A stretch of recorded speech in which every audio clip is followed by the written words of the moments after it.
Sampaloc, Manila. Maraming kali sa Sampaloc, partikular na sa hilagang silangan na bahagi, na hinati ng Espanya at Lacson Avenues, ay may pangalan na direktang iniugnay sa pambansang bayani na si Dr. Jose Rizal, na pinangalanan din sa mga lugar. Halimbawa, Calamba, Dapitan, mga tauhan na mula sa kanyang nobela. Halimbawa, Ibarra, Maria Clara, o mga pangalan ng panulat. Halimbawa, Laong-Laan, Dimasalang. Pero ang bibisitahin natin ay ang lugar na balik-balik, Sampaloc. Taga rito kasi ang isa sa hari ng mga ngalapati at ang kanyang kababata at isa sa malupit na kanyang loftman. Ano? Tara, sama kayo. Bibisitahin na natin siya. Ito ang Bisitero. Newbie ako. Unang-una kong ginawa, syempre, makipagkaibigan. Umanap ka ng kaibigan. Kasi yun ang magiging pundasyon mo para makakuha ka ng magandang ibon at magandang magtuturo sa iyo kung paano magano ng sistema. Yun, number one sa mga newbie natin sa pigeon industry. Yun yung naging ano ko rin naging basihan. Kasi kahit bumili ka ng ibon, magpagawa ka ng magandang loft, kung wala kang maayos na kaibigan, syempre, hindi ka pa rin mananalo. Ganon. Walang magtuturo sa'yo ng maayos, kundi maayos na kaibigan, saka syempre, good fancier din dapat. Saka tuturuan ka ng tama. Bilang syempre, bago ka magsimula, gumawa ka muna maayos na loft. Siyempre, pakikisama sa paglalagyan mo, kailangan walang kukontra. Mahirap kasi pag gumawa ka ng bagay na hobby mo, tapos maraming hadlang, kumbaga yun. Hindi kasi talagang dapat umpisa pa lang, lock muna, tapos pakikisama sa bahay. Asawa mo, pamilya mo, suportado ka. Yan ang mga number one advice ko sa mga newbie na baguhan. Ayan, kung saan ka magsisimula. Kasi yung vision natin, yung hobby natin, na pagkakalapati, kailangan suportado lahat Ang hirap pag may mga kumukontra. Pag may kumukontra, mahirapan ka manalo. Magandang araw, lalo-lalo na sa bisitero natin, na si Brother Eric, yan.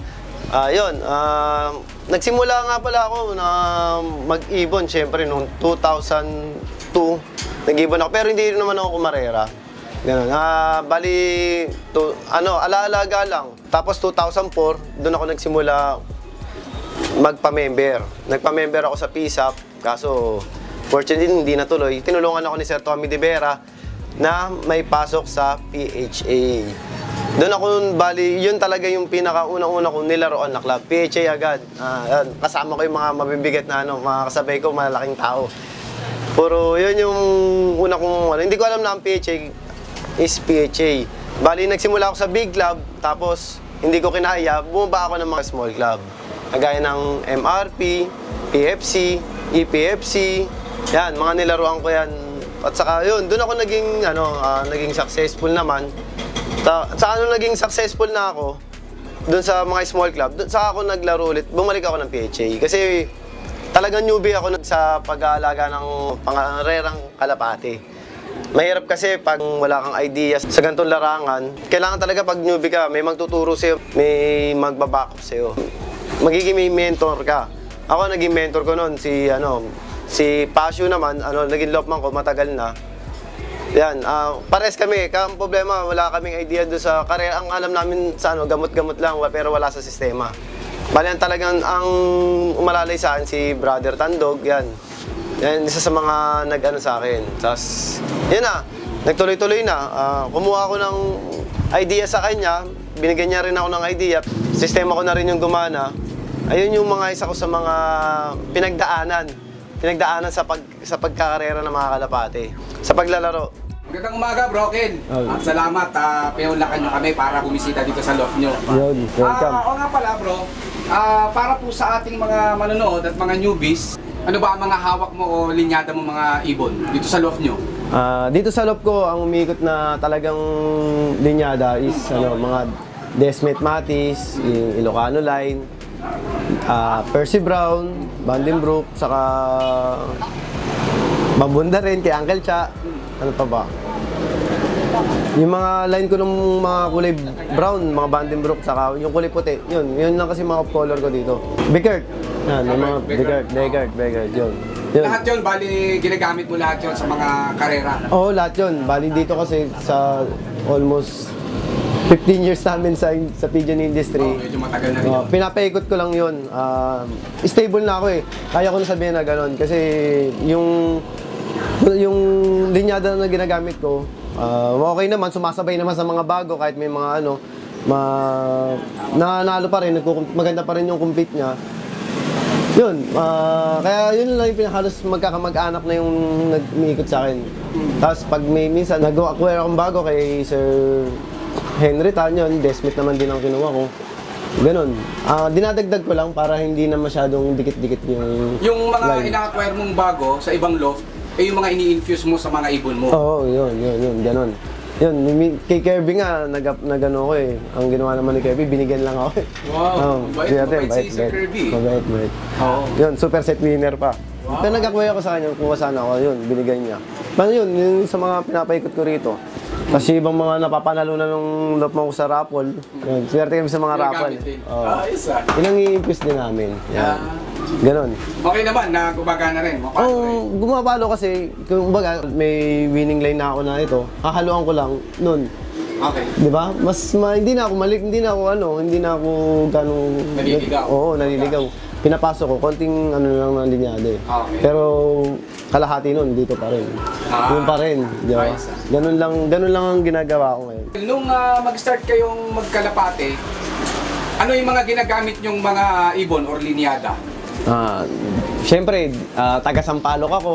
Sampaloc Pasir ako. Kapitbahay ko, marami rin nag-iibon. Kilala na rin, may experience na rin sa yun, mga Sampaloc birds, kagaya ng mga tensil. Yan. Mga tensil. Oo, sumikat dati yung mga tensil na yan. Makmak Tabanera, yan. Pinagkawanan ko lahat. Sina Freddy Tidoro, mga PHA, dating mga ex-PHA player din, mga nagturo sa atin.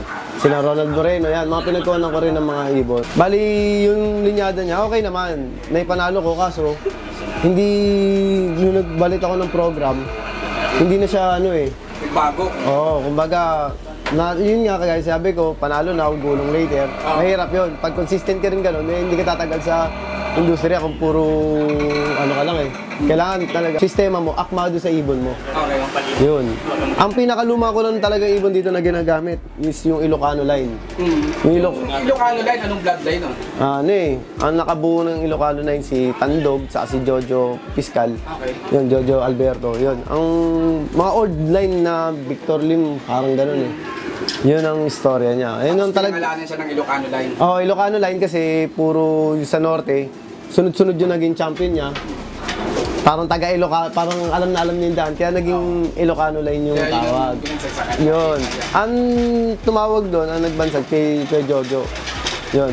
Si chairman na ngayon. Tapos yun, si Tandog, ayun yung mga mentor ko eh.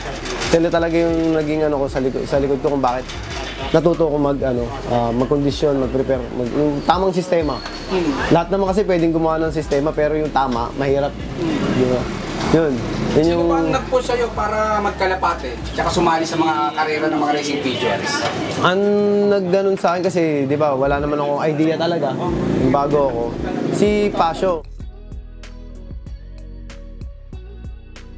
Ito mga kabisitero, pakinggan natin ang isa niyang matinding loftman.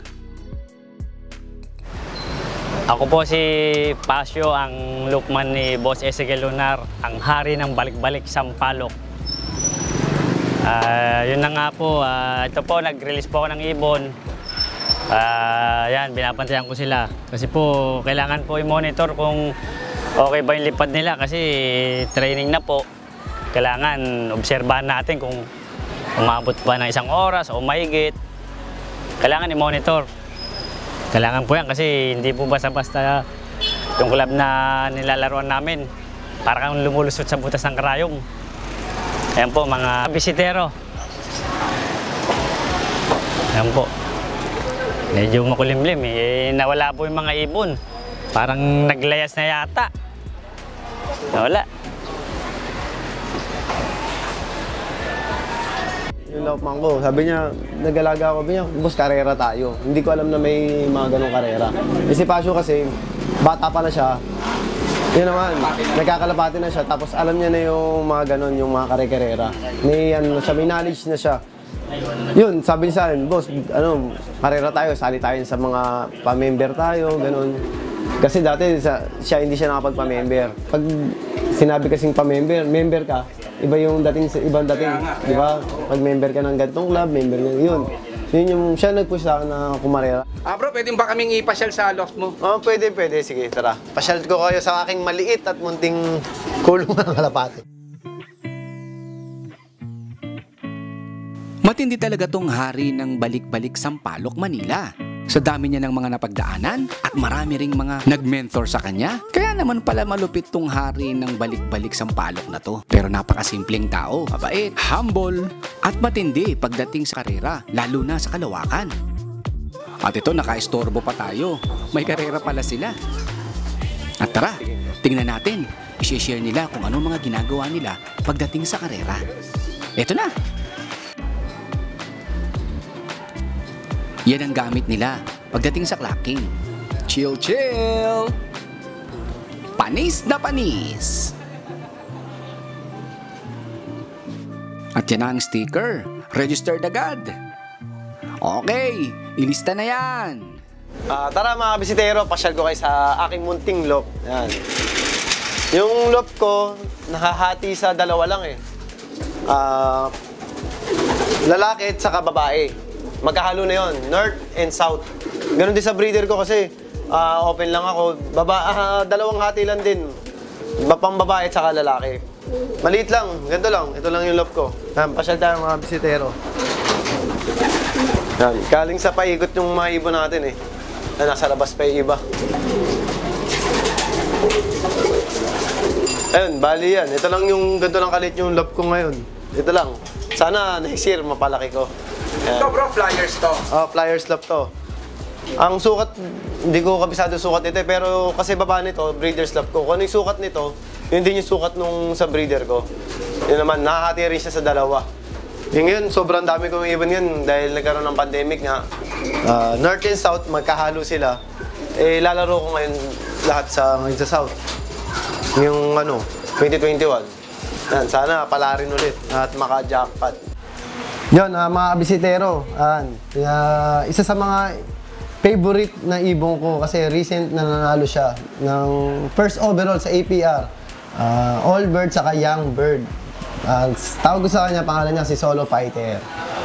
Small club lang yung nilaruan ko sa kanya, pero big money ang kinukuha niya. Yan, share ko lang sa inyo mga bisitero. Yan, si Solo Fighter. Ito trophy niyo. Isa sa mga trophy niya. Dalawa trophy niya, malaki. Isa to at saka yun, nasa dulo. Ayan.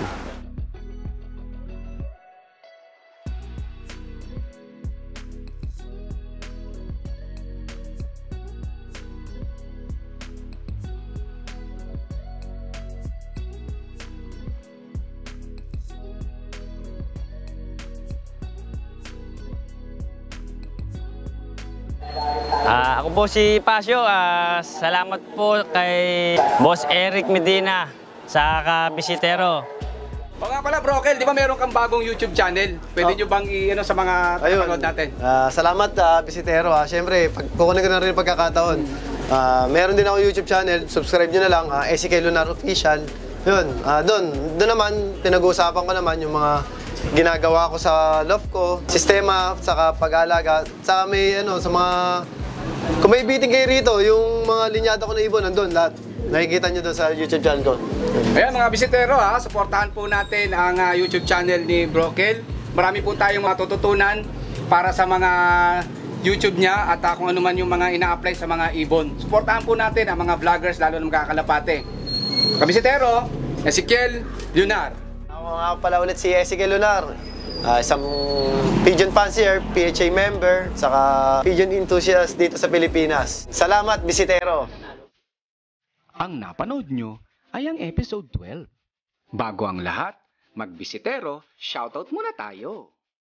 Shoutout nga pala kina MC Roy Loft ng Lucena City, Edgar Loft TV, Romel Dagutdot, Hil Quinto from Macau, China, Mark Anthony Reyes, Loterinia, JC Loft TV, Prince Drew Zamora from North Caloocan, Jake Tagaro from Tarlac, Jeremy Pasqua, Alexis Loft, Ringo Chan, Wilbel Alejo, Pix Alfaro, Aki Loft TV from Romblon. At syempre, lubos na nagpapasalamat si Bisitero kay Tres Marias Loft TV. Salamat sa iyo, bro! Freds Avenido, Lan Salvaloza, Allen Rohel, Brian Baliat TV, Mickey Amigo Vlog, Kaalaman Pigeon TV, Basilides Loft. At syempre, ang laging hindi nawawala, Kaaro Loft TV, Nasty Mac, CRPL Cariga Leyte, JC Reyes, Miko Serapion, Combine Loft, Cariaga TV, Jeff Mark Lozano ng LUFC Club ng La Union. Kung nagustuhan nyo po ang episode na ito, pasupport naman po mga kabisitero. Paki-like, subscribe, at paki-click ang bell button para ma-update kayo sa mga bago pa nating videos. Maraming salamat po. Hanggang sa muli!